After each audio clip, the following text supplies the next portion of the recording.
Hello friends, मैं हूँ Deepti, a nutritionist and a natural healer. Friends, हर महीने जो पीरियड आता है ना, वो सिर्फ एक इनकन्वीनियंस नहीं होता।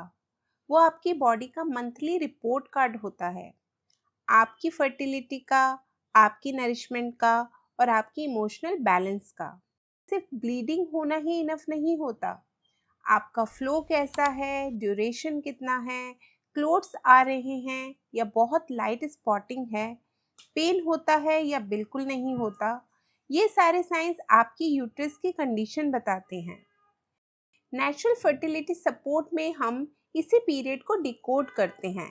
जैसे एक डॉक्टर ब्लड रिपोर्ट पढ़ता है, वैसे ही हम अपनी साइकिल को पढ़ते हैं और फिर वही फीडबैक हम फूड में डालते हैं।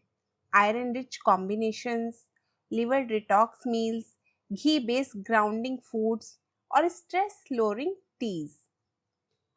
अगर आपकी साइकिल प्रॉपर नहीं है तो बॉडी शायद आपसे कुछ कहना चाह रही है, बस आपको उसकी लैंग्वेज समझनी है। जैसे कि in menstrual phase from day 1 to day 5 bleeding smooth हो, क्लॉट्स बहुत कम हो, पेन मैनेजेबल हो और एक्सट्रीम क्रैम्प ना हो। इसका मतलब होता है कि आपका यूट्रस सही तरह से साफ हो रहा है और उसमें इन्फ्लेमेशन कम है। इसी तरह फॉलिक्यूलर फेज यानी कि डे 6 टू डे 12 एनर्जी बढ़ना शुरू होनी चाहिए, स्किन क्लियर होनी चाहिए, मूड अच्छा रहना चाहिए। इससे पता चलता है कि एस्ट्रोजन सही लेवल पर है और बॉडी ओव्यूलेशन के लिए प्रिपेयर हो रही है।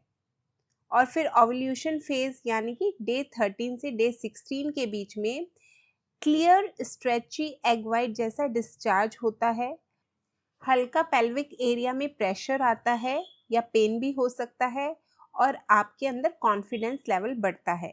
इसका मतलब होता है कि ओव्यूलेशन हो रहा है, एग रिलीज हो रहा है और आपकी फर्टिलिटी पीक पर है।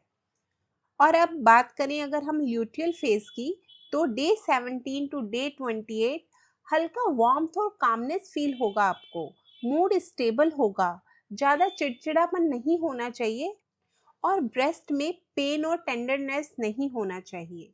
इसका मतलब होता है कि जो प्रोजेस्टेरोन लेवल है वो अच्छा है, ईस्ट्रोजन और प्रोजेस्टेरोन में अच्छा बैलेंस है। तो इसी तरह जब हम अपने हर एक फेज को समझने लगते हैं तो हम अपने फेजेस को सही से जान पाते हैं। So friends, DM me cycle and learn how to decode your monthly report card.